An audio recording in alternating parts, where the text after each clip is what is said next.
Hey there everybody, Pete Pardo here with Sea of Tranquility. We've got our History of Blue Oyster Cult show here for you today.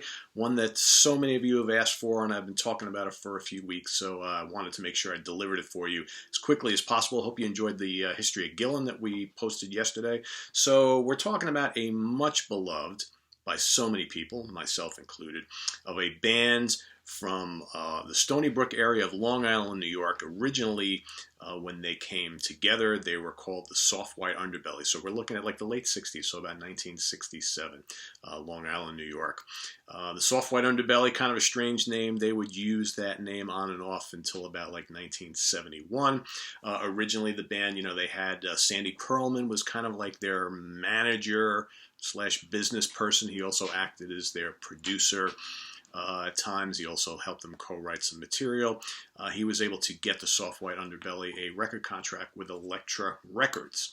Okay, pretty big name at the time.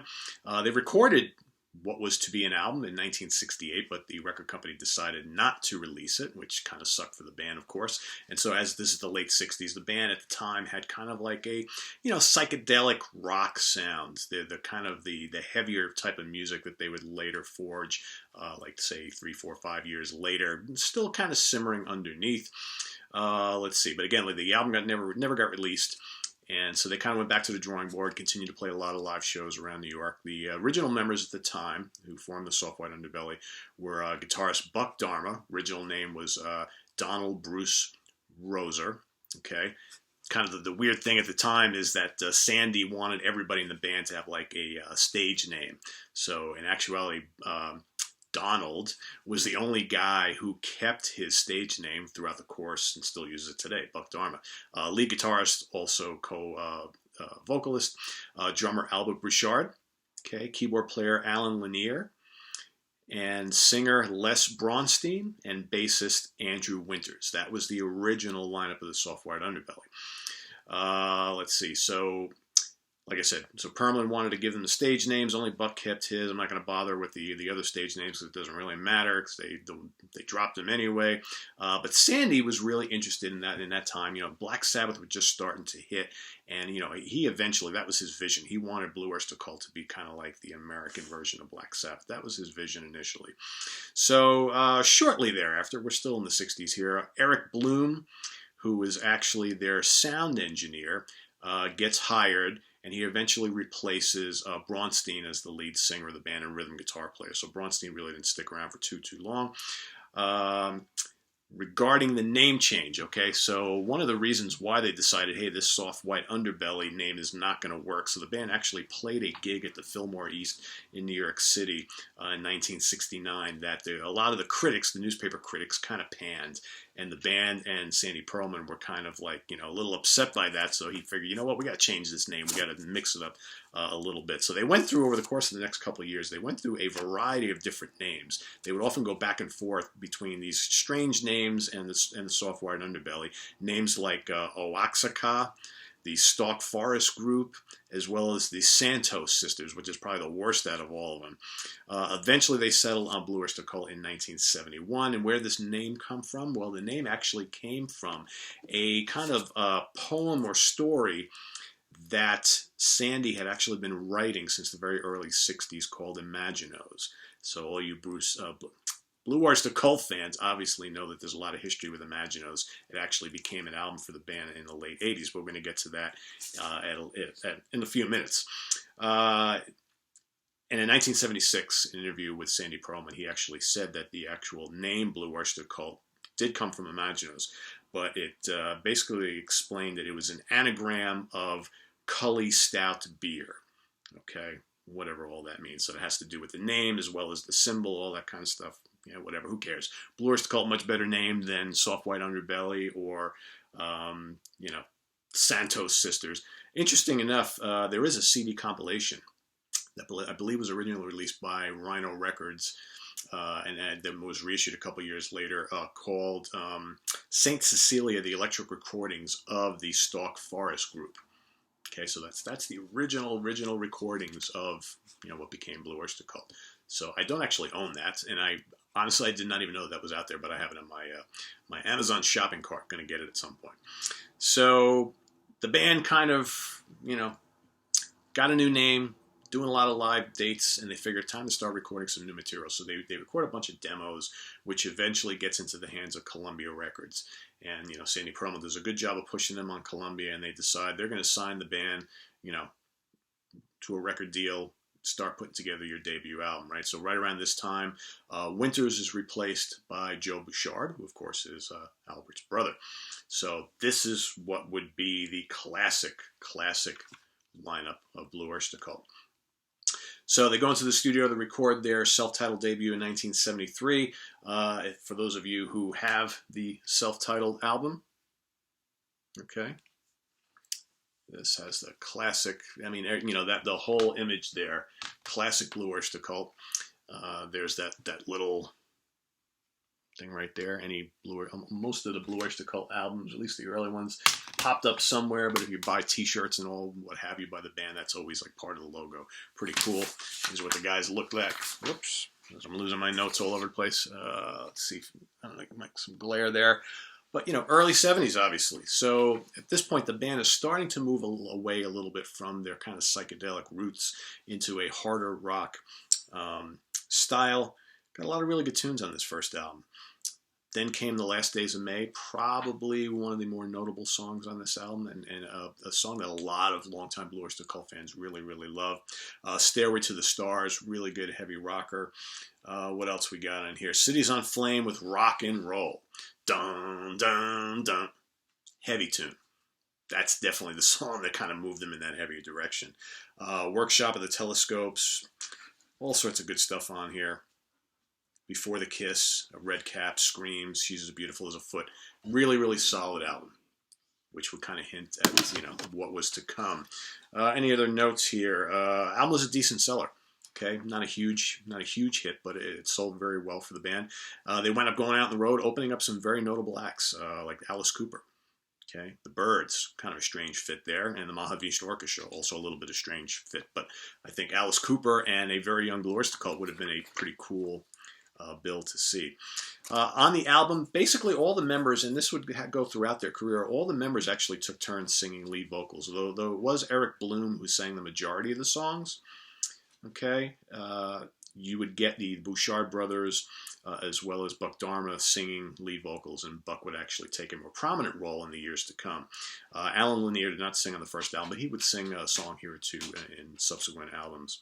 Let's see. So fast forward to 1973. So basically about, you know,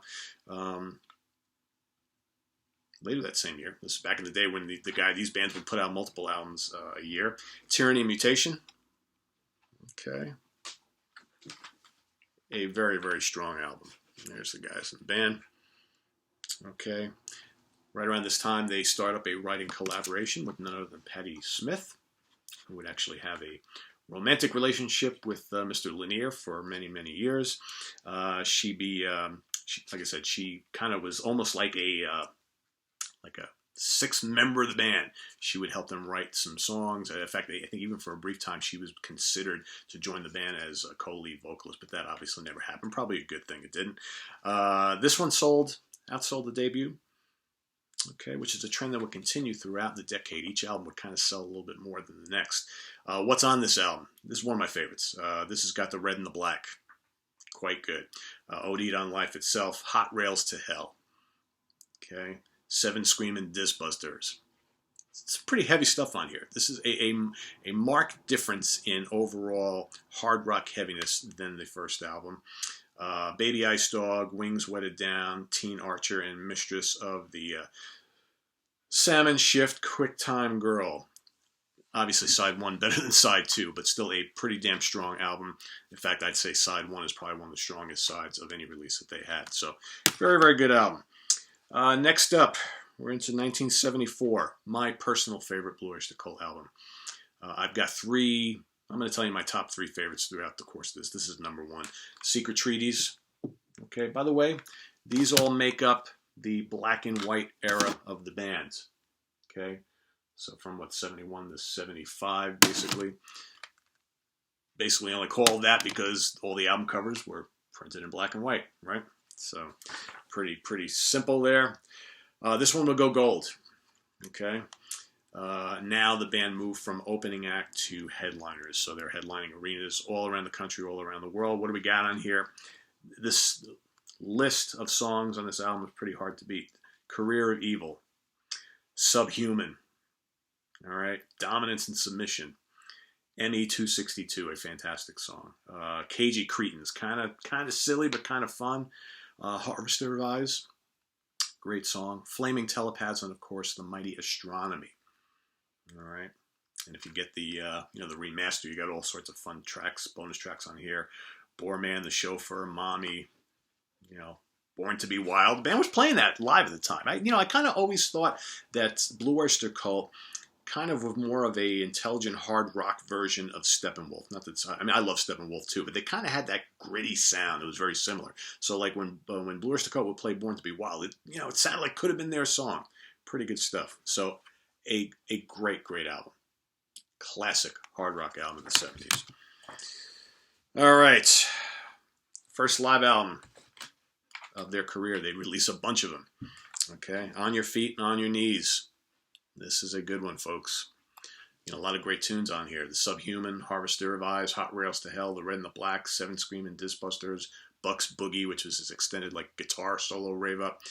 Then came The Last Days of May, Cities on Flame, ME262, Before the Kiss, Maserati GT, and Born to Be Wild. Really strong album.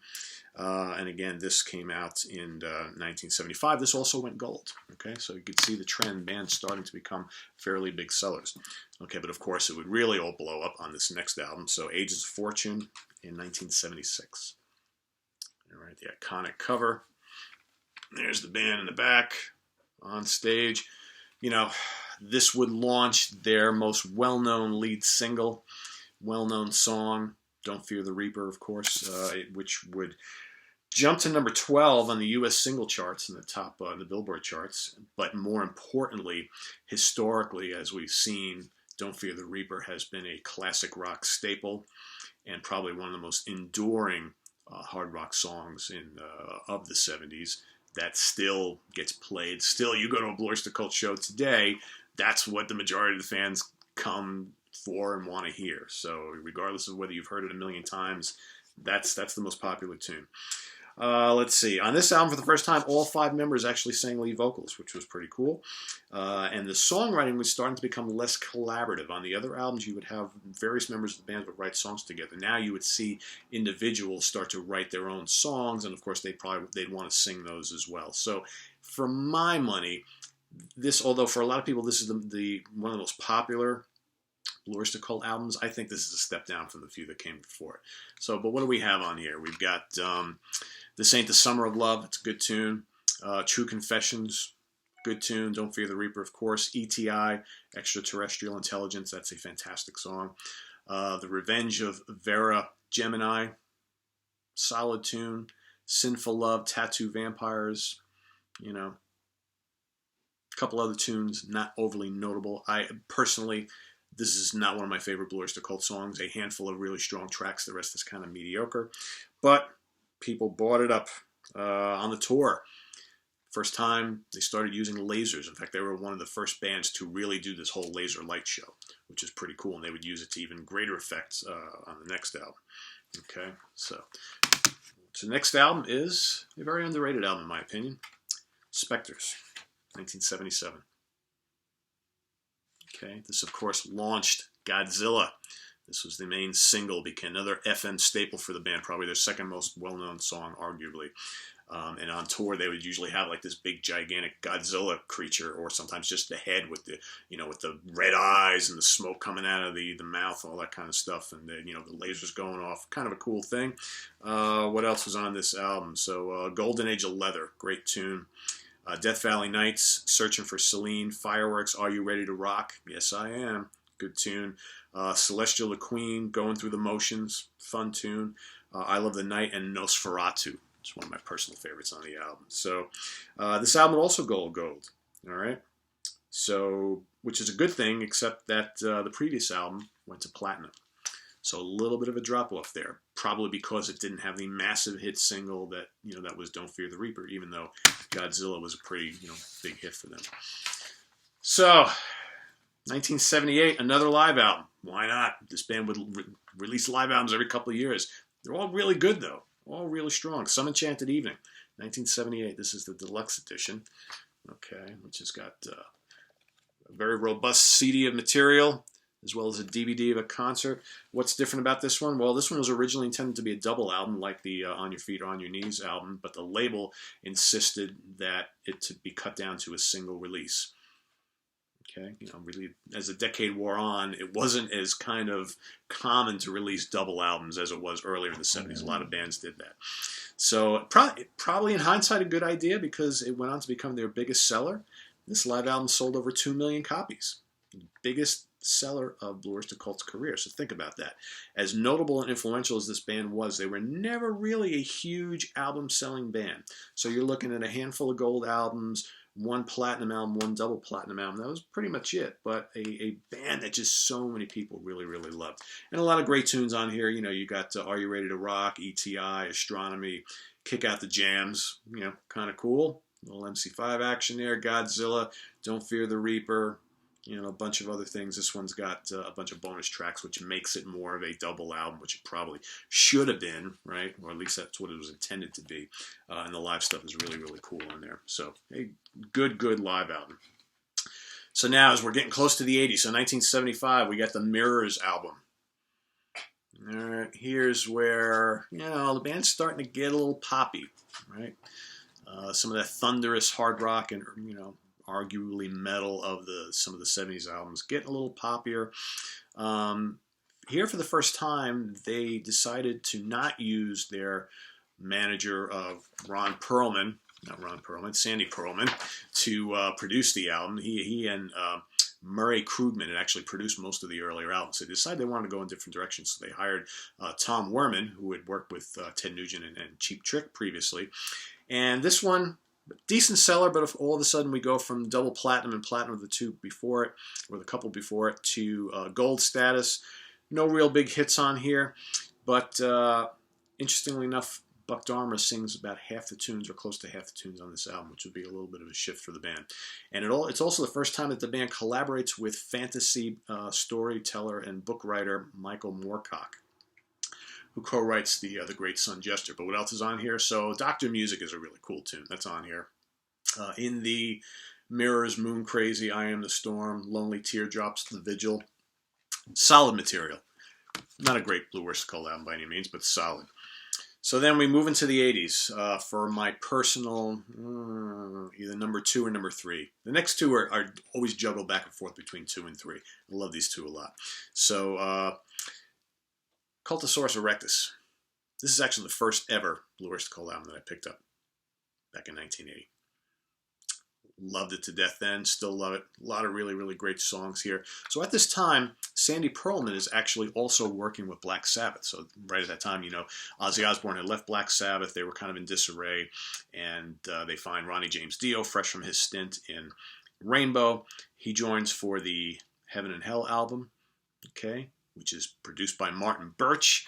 So being as Sandy is working with Black Sabbath and Martin Birch on that album, he goes back to the guys here and he says, hey, I really would like you to work with this producer. He's doing some really, really good stuff. So he produces the album.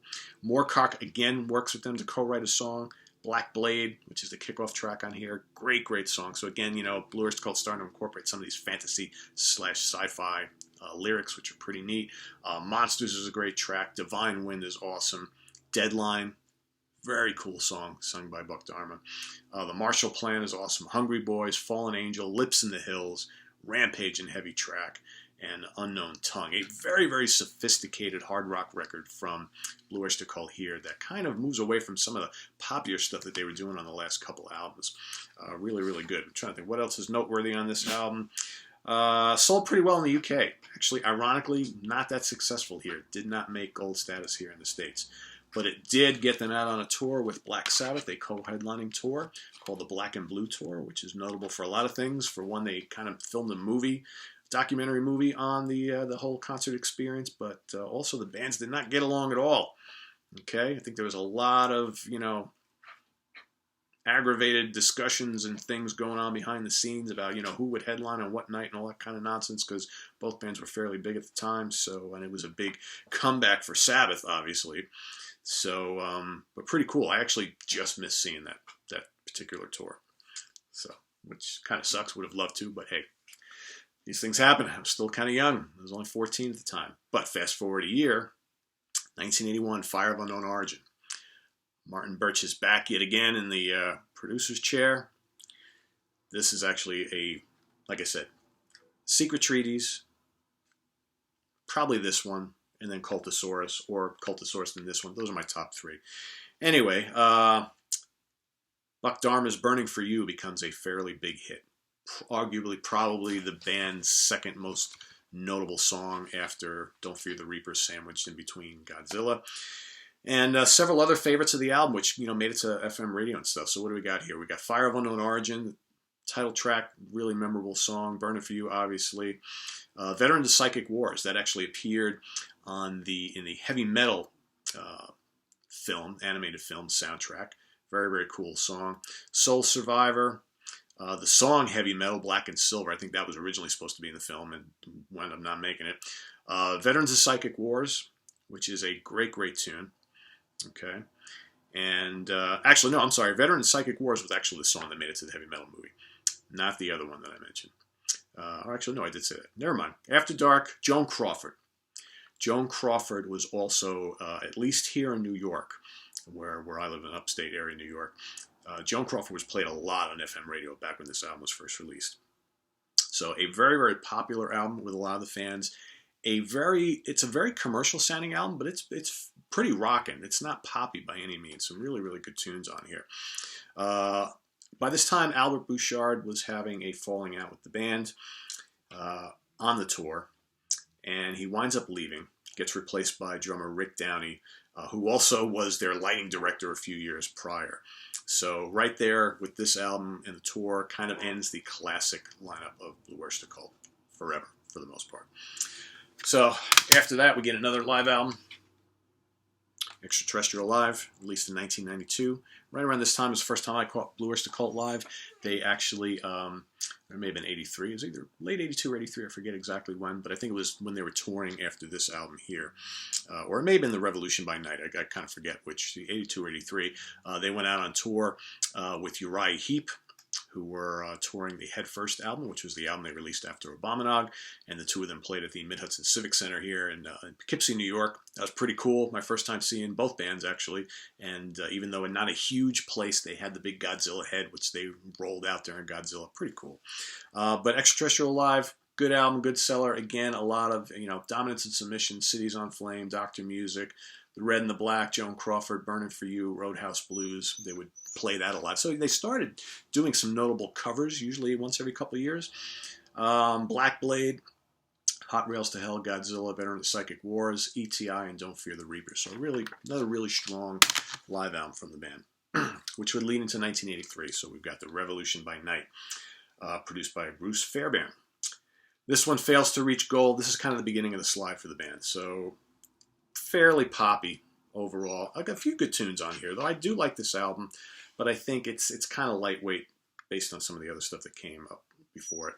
Shooting Shark was kind of like a minor little hit for them, as well as Take Me Away.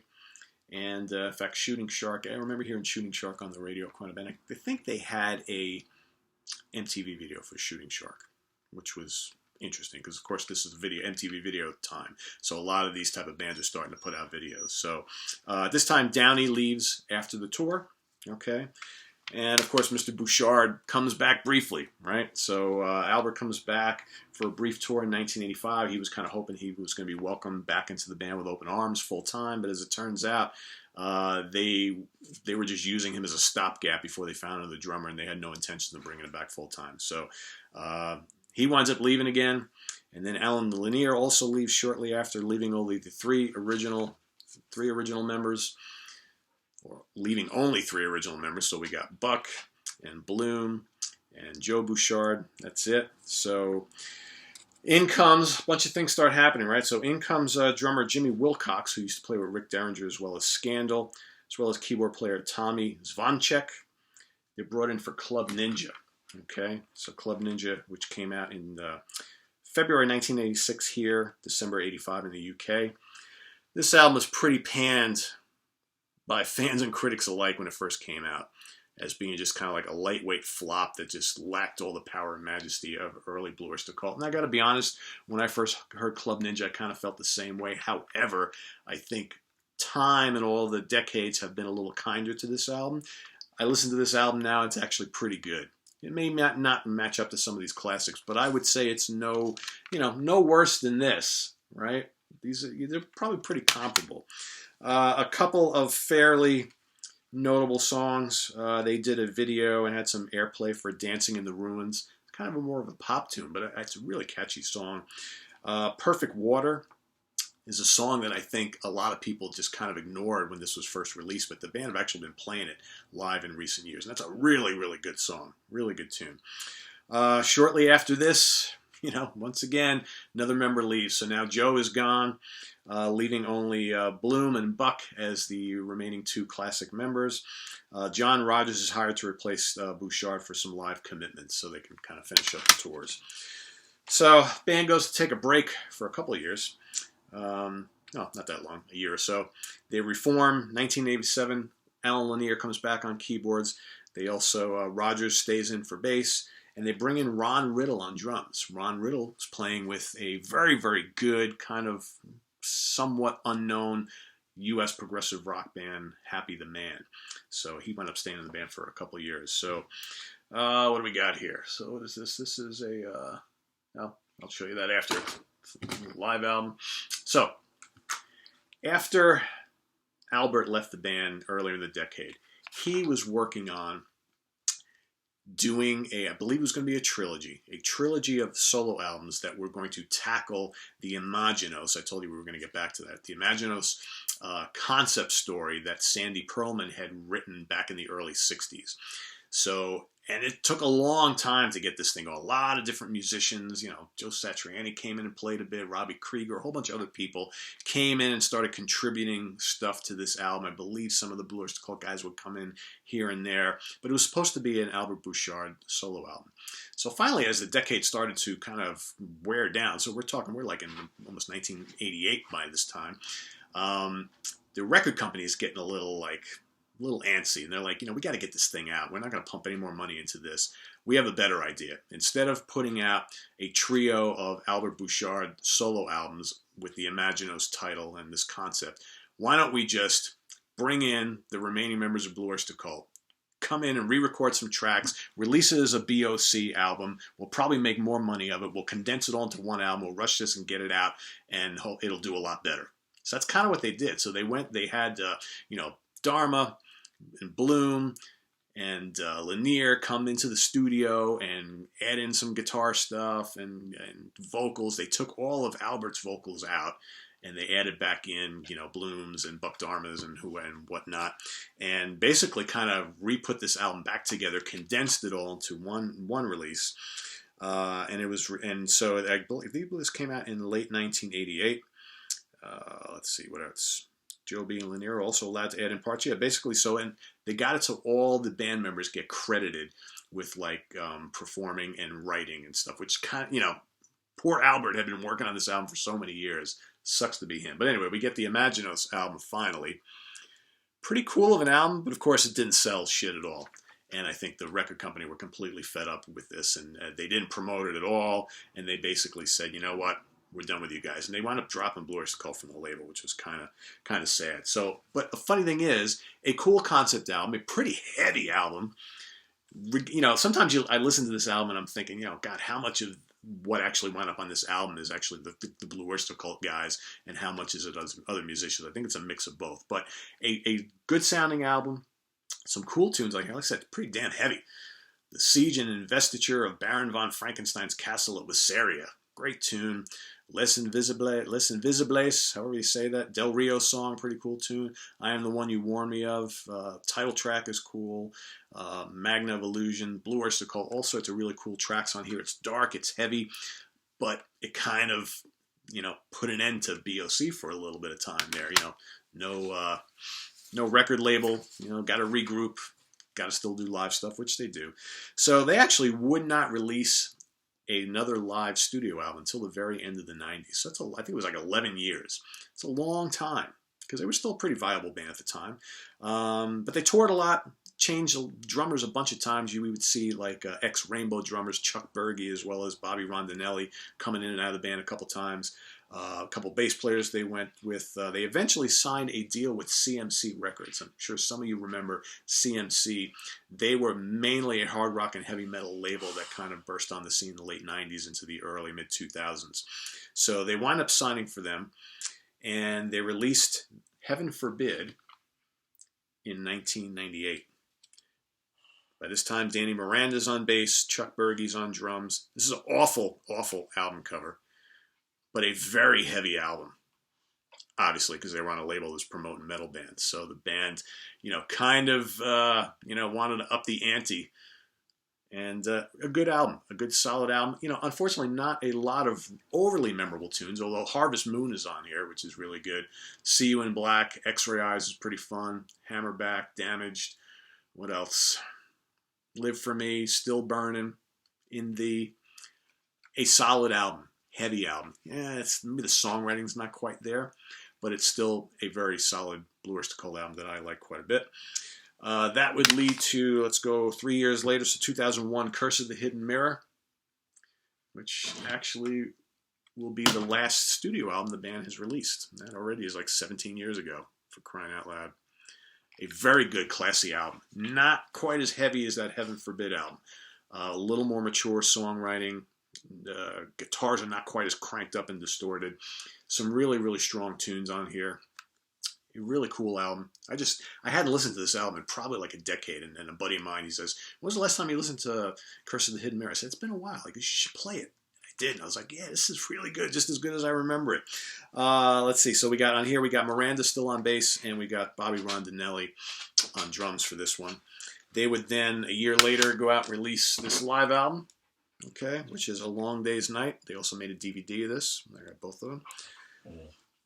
So and then we start with the kind of rotating cast of characters and musicians. So Rondinelli leaves in 2004. He actually served a couple years in the band. Good drummer. I caught them with him once.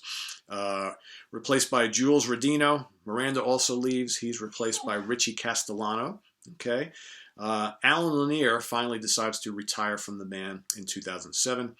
Richie Castellano then moves over to guitar and keyboards, as well as lead vocals. Rudy Sarzo is hired as bass player. Has Rudy Sarzo not been with like every hard rock band on the planet over the last 35, 40 years? Crazy. He would stay in the band until 2012, so Rudy leaves again. He's replaced by Kasem Sultan from Utopia, who also played with Meatloaf quite a bit. Kasem actually has stayed with the band for a number of years. In 2012, and I was at this show, the original band did a reunion gig in New York City. They didn't play the whole set together, but they played like the last couple tunes together, which was celebrating like the 40th anniversary of the band, which is pretty cool. It was in New York City. I was there. It was a great night. Really, really good stuff. Not too long after, Alan Lanier dies from heart disease in 2013. So the first, death in the family, so to speak, that was kind of hard to take. And then shortly thereafter, 2017, Miranda comes back to the band on bass. Kasem Sultan has been working quite a bit with Todd Rundgren and Todd Rundgren's Utopia in recent year or two. So he's gone for now. They stated in 2017 that they were actually thinking of doing a one last studio album. They were hoping that it was going to come out this year. So far, that has not happened. I tried before I did the show to look up some information to see if there's any news on that, and there really isn't. But this is something the band was saying a lot last year in 2017. Hasn't happened. I would love to see it. I would love to see one more album from Blue Oyster Cult, because as much as I like this, I think one last statement before they call it a day would be great. Kind of like what Deep Purple is doing, and I still think they have it in them. I really do. So we'll see. I also happened to catch Blue Oyster Cult again last year. I think I've seen them 4 times in my life, and they were still very, very good live. Still very good live. But it's just amazing how many people go to see a Blue Oyster Cult show, and the band is very good about throwing in a lot of cool nuggets from throughout their career in their live set. But it's like so many people just go to see and hear Don't Fear the Reaper, Burn It From You, and Godzilla. It's just Crazy, but whatever. It is what it is, right? So anyway, that is my history of Blue Oyster Cult, one of the greatest unsung hard rock bands, the last 40 some odd years. The band has got a lot of really, really great albums and a lot of really great songs, and they just kind of always kept inventing themselves. And I think they had such a unique sound that they were not a band that was really copied. You have a lot of, there's so many bands that have come out over the years who, they sound like Zeppelin, or they sound like Sabbath, or they sound like Deep Purple, sound like Rush, blah, blah, blah, blah, blah. But how often did you get bands that popped up out of the woodwork where, other than maybe Ghost in recent years, who the only reason I think they kind of sound a little bit like Blue Oyster Cult is because Papa Emeritus, or whatever the hell what his name is going by now, his vocal style sounds a lot like Buck Dharma's vocal style, and some of the way they add keyboards and things into their songs, and they take a classic sound. They're a little Blue Oyster Cult-ish to a lot of people. But other than that, how many other bands would kind of mimic that style that these guys had? It was really hard because they were forever evolving, and their music, every one of their albums had so much variety. It's so different. They encompassed all these different musical styles. Really, really good band, a historic band, and I love them to death, and I always have. So anyway, visit us on the web at www.seaoftranquility.org. We're on Facebook, we're on Twitter, and of course we're here on the mighty YouTube as often as possible. So I got a lot more of these history of shows cooking. It's just, a matter of finding the time to do them, putting all my notes together, making sure I got the timelines and the albums and all the intricacies of each of their careers, both from a musical perspective as well as what was going on behind the scenes, that sort of thing. But these are fun to do. I know you guys love them, and I want to do more. But yeah, I've been asked to do one on the Michael Schenker group. A couple of you asked for a Dio history of. I might do that. Grand Funk Railroad, yes. I know I've been plotting the yes one for a while. We're going to do the Judas Priest one. That's coming up real soon. Probably should do a Maiden one at some point too. So there's so many we can do. So, feel free to put in the comments section which ones you might want to see, and we'll try to do it. And don't listen to my dog back here who's, winding up a storm. She's like, Daddy, enough of this. We talked too much about Blue Oyster Cult already. I want to go outside. So anyway, we'll see you soon, guys. Take care. Bye-bye.